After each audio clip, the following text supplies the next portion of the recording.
Have you ever stopped to think about just all the planning, all the checks and balances that go into preparing for something as big as surgery? It's way more intense than preparing for, say, a big presentation, right? Oh, So many moving parts. Welcome to the deep dive. This is where we take those really complex topics and, well, we break them down, make them clear, and hopefully really useful for you. Today, we're diving deep into the critical world of preoperative care, and we're using Chapter 18 of Lewis's Medical Surgical Nursing as our guide. exactly. And our mission today really is to give you, our future nurses, a clear step-by-step understanding of everything involved when you're getting a patient ready for the OR. We want to uncover the why behind every single assessment, every intervention. It all comes down to patient safety and, the nursing process from the very first time you talk to the patient right up until they actually go into the operating room. Spot on. So, we'll cover why people have surgery in the first place, where it happens. Then we'll really get into the weeds with the nursing assessment. We're talking subjective data, the patient's story, and objective data, what you observe and measure. Mm-hmm. Plus, crucial preoperative teaching, the legal stuff like informed consent, and of course, those vital day of surgery preps. And we won't forget special considerations either, like cultural competence and caring for older adults. Those are huge. Definitely, it's quite a journey. So let's start right at the beginning. What is surgery? I mean, fundamentally, it's defined as the art and science of treating diseases, injuries, deformities, using operations and instruments. But the key thing, it's not just one moment. It's this whole perioperative period. There's preoperative before, intraoperative during, and postoperative after. Right, and this chapter focuses squarely on that crucial before part, setting the stage. Precisely. Getting it right here makes a massive difference downstream. So why do patients actually undergo surgery? It's not always just about fixing something obvious, is it? Not at all. And knowing the why really shapes how you approach them. You've got surgery for diagnosis, maybe a biopsy to figure out what's wrong. Okay. Then there's cure, like taking out a ruptured appendix. That's pretty straightforward. But then you have palliation. This is where we're not curing the disease, but we're alleviating symptoms, improving quality of life. Think about creating a colostomy to bypass an obstruction you can't remove. Ah, okay. The goals are different. Vastly different. And Yeah. so are the patient's emotional needs. Then there's prevention, like removing a mole before it becomes malignant. Proactive. Exactly. And cosmetic improvement, which could be repairing a burn scar, often impacting function or confidence. And you mentioned exploration used to be common. Yeah, historically, opening someone up to just see what's going on was more frequent. Thankfully, with advanced diagnostics now, CTs, MRIs, We can often see without cutting. right, much less invasive, much safer generally. So we know the why. What about the where? Surgery can be planned, elective, or boom, an emergency. Correct. And a huge shift we've seen is towards ambulatory surgery, also called same-day or outpatient. Most surgeries now, right? The majority, yes. Yeah. Often using minimally invasive techniques, maybe laparoscopy, done in clinics, outpatient units. Patients typically go home within hours, needing a responsible adult with them. And overnight stay is much less common now. And that sounds like a win-win generally. Fewer tests maybe, Yeah. lower infection risk. Definitely. Plus, patients often prefer recovering at home. It's more convenient, often less expensive. Okay, so let's shift gears to your role, the preoperative assessment. This starts with that first connection, the interview, gathering the subjective data. Yes, and this is so much more than a checklist. It's your chance to really listen. Get crucial health info. Allergies are huge. Drug and food allergies. Clarify what they understand about the surgery, the anesthesia. Mm-hmm. And, critically, gauge their emotional state, their expectations. What are they worried about? And the number one goal through all of this assessment. Patient safety. Always. You're looking for risk factors. Anything that could cause a problem. So you establish baseline data, what's normal for this patient. You identify psychological factors, physiological ones. Pinpoint the exact surgical site. And medications, all of them. All of them. Prescription, over-the-counter, herbs. We'll come back to that. Check diagnostic results, consider cultural needs, and verify that informed consent is done. It's thorough for a reason. And that psychosocial piece, Mhm. surgery is stressful. Absolutely. The body reacts physically, BP goes up, heart rate increases. Your job is to figure out what's stressing them. Anxiety seems almost universal. Fear of the unknown, past bad experiences. All of the above. Sometimes it's rooted in cultural or religious beliefs like Jehovah's Witnesses and blood transfusions. Your best tool, information, telling them what to expect. What are the common fears you hear? Oh, fear of death, definitely. Permanent disability. Pain is a big one, and you can reassure them about pain management, teach them the pain scale before surgery, fear of mutilation or altered body image, fear of the anesthesia itself losing control, waking up during. Scary thoughts. Very. And that's where getting the anesthesia care provider, the ACP, to talk with them directly is key. They might also worry about disruption to their life finances, family separation. Amidst all that fear, though, you mentioned hope. Yes, hope is incredibly powerful. If they have a positive outlook, you support that. Focus on the good results they're anticipating. Okay, let's dig into the health history. Past medical conditions, previous surgeries, any problems back then, like infections? Document it all. Family history too. Any inherited conditions. Hypertension, malignant hyperthermia. That's a critical one for anesthesia. And medications. You said we'd come back to this. This sounds crucial. It is absolutely critical. Document everything. Prescription, OTC, and especially herbs and supplements. Why the special emphasis on herbs? Because patients often don't think of them as drugs. But things like garlic, ginger, ginkgo, they can increase bleeding risk, especially with anticoagulants. St. John's wort can mess with drug metabolism. Kava and valerian can increase sedation. You have to ask specifically. Wow. And what about regular meds? Table 18.3 in Lewis's talks about adjustments. Right.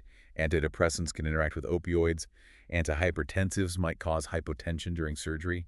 Insulin and oral hypoglycemics almost always need careful adjustment. And anticoagulants like warfarin, huge deal. They might be stopped, continued, or maybe bridged with short-acting heparin. Needs a clear plan. And substance use. Gotta ask directly. You have to be frank. Tobacco, alcohol, opioids, marijuana, it all affects anesthesia. Chronic alcohol use. Think liver damage, altered drug metabolism, potential withdrawal post-op. Serious stuff. Allergies, too. You mentioned distinguishing intolerance from a true allergy. Yes. Intolerance is unpleasant, like nausea from codeine. A true allergy is an immune response hives. Itching, maybe anaphylaxis, life-threatening. Screen for non-drug allergies, too. Food, environmental, and latex. Ask if they react to gloves, balloons. Certain food allergies, like bananas or avocados, increase latex risk. And a specific safety alert you mentioned? Yes. Bisulfites. They're preservatives in some local anesthetics, so always ask about allergies to sulfur-containing drugs. Crucial safety point. Okay, that covers the subjective data pretty well. Now, the objective data, starting with the review of systems, ROS, your head-to-toe scan, where do you start? I usually start with cardiovascular. Check BP baseline, any history of angina, dysrhythmias, heart failure, past heart attacks. Cardiology consult might be needed. And you mentioned something often missed here. Yes, the risk for VTE, venous thromboembolism, DVT, and PE. You need to assess risk factors. Immobility, history of clots, cancer, obesity, smoking. Even in patients who seem lower risk, you need to be thinking about it. We might even put on those intermittent pneumatic compression devices, the IPCs, in the holding area. Proactive prevention. Good point. What about the respiratory system? Look for any active infections that might postpone elective surgery. History of asthma, COPD. They're at higher risk for low oxygen levels, collapsed lung sections, atelectasis, and smoking cessation. Ideally 6 weeks before, but any reduction helps. Neurologic, especially thinking about older adults. Absolutely. Assess their baseline cognitive function. Are they oriented? Can they follow commands? Older adults are more prone to post-op confusion, that emergence delirium. Knowing they're normal is vital. Got it. Quick hits on other systems. Genitourinary. Renal disease history, UTIs. And for women of childbearing age, always a pregnancy test. Anesthesia exposure in the first trimester is generally avoided. Liver function. Liver disease means higher risk for clotting problems and trouble metabolizing drugs. Skin. Check for rashes, breakdown, pressure injuries. You might need extra padding in the OR. No tattoos, piercings, The musculoskeletal. arthritis, mobility issues. This affects positioning during surgery, ambulation after, even placing spinal anesthesia. Endocrine is a big one, especially diabetes. Huge. Diabetics risk hypo and hyperglycemia, poor wound healing, infection. Wow. Blood sugar control is key. Thyroid issues, Addison's disease also need careful medication management. Immune system. Immunosuppression, delayed healing, infection risk. Acute infections might delay surgery. Chronic ones need specific precautions. Fluid and electrolytes. Vomiting, diarrhea, diuretic use can cause imbalances. Older adults have less reserve here, a narrower margin of safety. And nutrition. You mentioned obesity, but also malnutrition. Yes. Obesity, BMI over 40, stresses the heart and lungs, makes surgery harder, impacts healing and anesthesia recovery. But being malnourished, even if obese or very thin, also impairs healing significantly. And that caffeine point, again, ask about intake. Withdrawal headaches can mimic serious post-op issues like spinal headaches. That's a really practical tip. So after the ROS, we have the physical examination. The findings lead to that ASA rating. Correct. The Joint Commission requires a documented history and physical. The findings help the ACP assign the ASA physical status rating, P1 being healthy, up to P6 for brain-dead organ donor. It directly reflects perioperative risk. And finally, diagnostic studies labs, ECG. Yep. Get and check results for things like blood glucose, ECG, maybe a pregnancy test, HCG, coagulation studies, PT-PT-TINR, kidney function, BUN creatinine. Table 18.6 lists common ones. MRSA screening might be done too. The absolute key. Make sure all reports are in the chart before the patient goes to the OR. Missing results cause delays. Okay, assessment complete. Let's move to nursing interventions. Preoperative teaching seems paramount. It really is. Good teaching boosts satisfaction, reduces fear and stress, and can actually lower complication rates, shorten hospital stays. It's powerful. You mentioned 3 types of information: sensory, process, procedural. That's right. Sensory is what they'll see, hear, smell, feel. The OR might feel cold. You'll hear beeping sounds. Process is the general flow. First you'll go to the holding area, then the OR, then recovery. And procedural is specific stuff. We'll start in the IV line here. The surgeon will mark the spot. And general instructions, like deep breathing. Yes. Unless there's a reason not to, teach deep breathing, coughing, and early ambulation before surgery. Let them practice. Explain any tubes or drains they might have afterwards. Talk about pain management expectations. For ambulatory surgery patients. Clear instructions are vital. When to arrive, what to wear, what not to bring. And stress the absolute need for a responsible adult to drive them home and ideally stay with them. And those NPO guidelines. Non-negotiable, you said. Absolutely non-negotiable. For safety, preventing aspiration. Remember the general times. 2 hours for clear liquids, 4 for breast milk, 6 for non-human milk or a light meal, 8 or more for a regular meal. Check your hospital policy, but stick to it strictly. Okay. Legal prep next. Informed consent. This protects everyone, right? It does. And 3 things make it valid. 1, adequate disclosure by the surgeon diagnosis, purpose, risks, alternatives, prognosis. 2, the patient have to understand it all before any sedating meds are given. Crucial timing. Critical. And 3, it must be voluntary, no pressure, no coercion. And the nurse's role. You witness the signature, but it's more than that. Much more. Yeah. You act as a patient advocate. You verify they seem to understand. If they have questions, if they seem confused, you must contact the surgeon before they sign or proceed. And remember, they can withdraw consent anytime. Special rules apply for minors, emergencies, or if the patient can't consent themselves. Okay, fast forward, day of surgery, final checks. What's on your list? Final teaching, quick assessment, communicate any last-minute issues, ensure the chart is perfect, sign consent, H&P, all labs and diagnostics present. Verify the surgical site marking with the patient. Have them remove cosmetics, nail polish, jewelry, most prosthetics, dentures, contacts. Hearing aids stay in? Usually, yes, so they can hear. ID and allergy bands on. Secure any valuables according to policy. And that simple but vital step before meds. Have the patient void. Empty the bladder. Prevents accidents under anesthesia and helps reduce post-op urinary retention. And come the preoperative medications. Specific drugs for specific reasons. Exactly. Targeted approach. Benzodiazepines like midazolam or diazepam for anxiety, sedation, amnesia.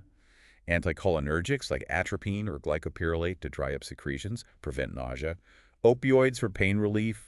Antiemetics like ondansetron for nausea vomiting. Others too, antibiotics. Yes, antibiotics are common, given within 30-60 minutes before incision to prevent infection. Maybe beta blockers for BP control, insulin adjustments for diabetics, specific eye drops for eye surgery. And the big safety check before giving these. Use that preoperative checklist every single time.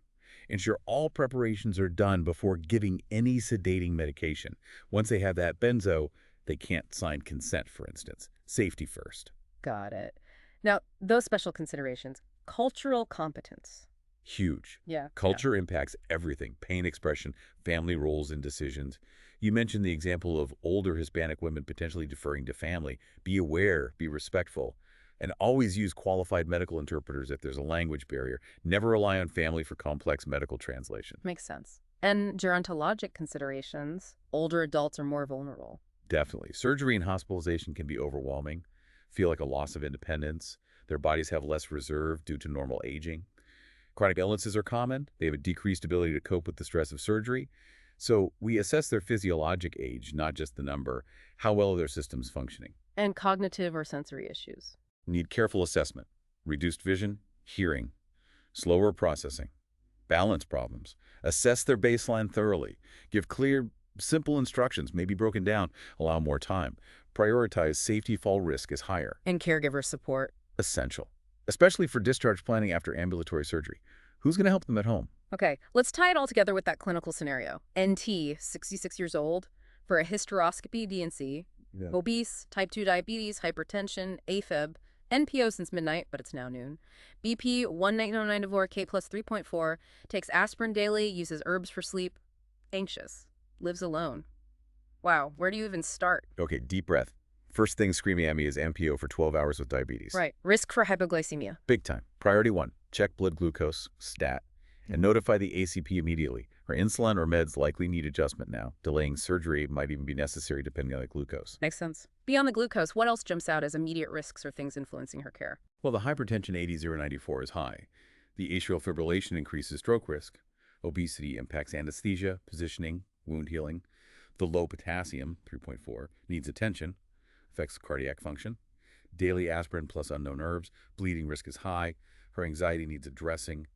Living alone impacts discharge planning. It's a lot. So, after checking glucose, what are your next priority assessments and actions? Okay, recheck that BP. Confirm that low potassium with labs. Notify a provider. Get details on the specific herbs she takes and when she last took aspirin and herbs. Assess her anxiety, what's driving it. Interventions. Strict NPO confirmation. Collaborate closely with the ACP and surgeon about managing her BP, AFib, diabetes, potential bleeding risk. Implement fall precautions now, especially if any sedatives are planned. Address her anxiety, provide reassurance and clear information. That really highlights the complexity and the critical thinking needed. It absolutely does. Every patient is unique, and your assessment guides everything. So, wrapping up, we've journeyed through preoperative care today. We've seen how vital the nurse's role is in assessment, teaching, advocating, from understanding why the surgery is happening to meticulously preparing the patient physically and mentally. It's all geared towards safety and the best possible outcome. It really is. And here's something for you, our listeners, to think about as you move forward in your careers. How can a truly patient-centered approach during this preoperative phase change the entire surgical experience for someone? Not just physically, but emotionally, too. What's maybe one small thing you could do differently next time to empower your patient before they head into the OR? We really hope this deep dive has helped solidify your understanding of preoperative care, made it feel a bit more manageable. From all of us here at the Deep Dive team, thank you so much for joining us today.